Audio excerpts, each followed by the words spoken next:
सन 1950 के दशक का समय था। स्थान फिर कहीं शांतिपूर्ण आश्रम। ठंडी शाम थी। चारों ओर सरोवर की अद्भुत शांति पसरी हुई थी। आश्रम के मुख्य बड़े हॉल में साधु सन्यासियों, गद्दीनियों पर बैठे योगियों और शांत चित्तों का मंडल था। बीच में स्थिर मुद्रा में बैठे थे महर्षि रमन, सरल वस्त्रों में, आंखें बंद थी। तभी दो साधुकुल के युवा आते हैं, एक नवयुवक, दूसरी ओर एक रिटायर्ड सर्जन, और बैठकर प्रश्न रखते हैं। स्वामी जी, क्या सच में भगवान है? क्या वह अस्तित्व में है? ये सवाल जितना सामान्य था उतना ही गहन था। पहला संवाद, शांतचित्त सुनना। महर्षि के होठों से एक ही शब्द निकला, क्यों? ये सवाल इतना हल्का, इतना सरल, किंतु ओजस्वी था। इससे स्पष्ट था कि वे प्रश्न की गहराई में उतरना चाहते थे। युवक बोला, क्योंकि मैंने इस संसार में त्रासदी और अप्रिय स्थितियां देखी हैं। मैंने गरीबों की उपेक्षा देखी है, कमजोरों का अपमान देखा है। भगवान इन सब में कैसे मौजूद है? क्या उसका अस्तित्व ही सत्य है?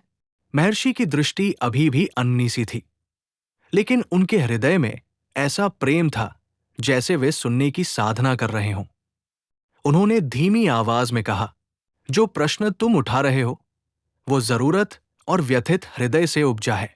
लेकिन मैं चाहूंगा कि तुम अब प्रश्न नहीं पूछो, बल्कि ध्यान से सुनो, मन का शब्द मौन करो, और उत्तर स्वयं धारा प्रवाह रूप में समक्ष आ जाएगा।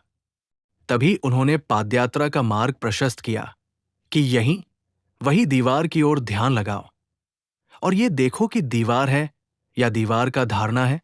दूसरा संवाद, मैं कौन हूं की साधना। महर्षि ने कहा, संकल्प, मैं की अनुभूति। जब तुम पूछते हो कि क्या भगवान है, तो पहला प्रश्न होता है, मन किसने पूछा और वो कौन है? जब तुम कहते हो मैं पूछता हूं, तब वो मैं कौन है, उस मैं का अनुभव करो। ध्यान, अंतर्दर्शन साधना।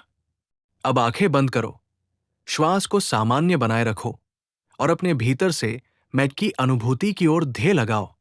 मैं कौन हूं?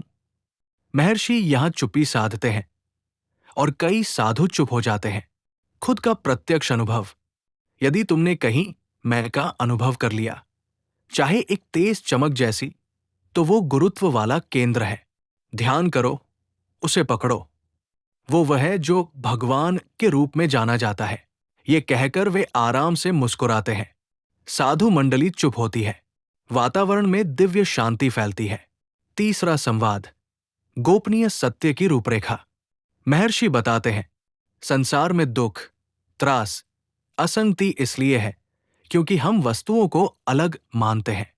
परंतु जब हम मैं कौन हूं के अंतर्दर्शन में उतरते हैं, तो वस्तुओं एवं मन का प्रतिबिंब एकाकार सा हो जाता है। इस स्थिति को साक्षी भाव कहते हैं, जिसमें कोई दुख, सुख नहीं, केवल एक दिव्य निर्मल चेतना है। यही चेतना सभी रूपों से अधिक व्यापक है। इसी चेतना को लोग परमेश्वर, भगवान कहते हैं। सरल भाषा में, भगवान अलग नहीं है और तुम्हारी अंतरात्मा उस चेतन सत का प्रतिबिंब है जो हर वस्तु का आधार है। चौथा संवाद, प्रत्यक्ष अनुभव की कहानी। निम्नलिखित कहानी महर्षि ने सुनाई। एक साधु की कथा। बहुत समय पहले एक साधु आया था जिसने कई वर्ष कठोर तपस्या की। उसने स्वर्ग, लोक, रत्न, सुख सब देखे। फिर उसने महर्षि को पूछा, मुझ में क्या कमी है? महर्षि ने उत्तर दिया, एक कमी है, तुम पद्धति में उलझे हुए हो। अब तुम्हें केवल मैं कौन हूं का ध्यान करना है, और वो जब होगा तो वो आत्मज्ञान दीपक की तरह तुम्हारा रहेगा। साधु ने ध्यान किया। रातें जागकर मैं के ध्यान में डूबे। अचानक उसी रात अहंबोध में परिवर्तन हुआ। हर दिन, हर चीज उसी उजाले में डूब गई। महर्षि बोले, तुमने देखा, जब तुम स्वयं में डूबे तो दुनिया सपना न होकर स्वयं तुम्हारा अस्तित्व बनी। पांचवा संवाद, भौतिक दुनिया का क्या? एक छात्र ने पूछा, अगर सब एक हो तो फिर ये भौतिक त्रासदियां, विसंगतियां, अन्याय आदि क्यों? ये भी भगवान की ही तो रचना है। महर्षि ने समझाया, भौतिक जगत माया जैसा है, चंचल, परिवर्तनशील और अलग अलग दृश्यों का समूह। परंतु जब तुम ध्येय में उतरते हो तो ये दृश्य पीछे हट जाते हैं, जैसे माया।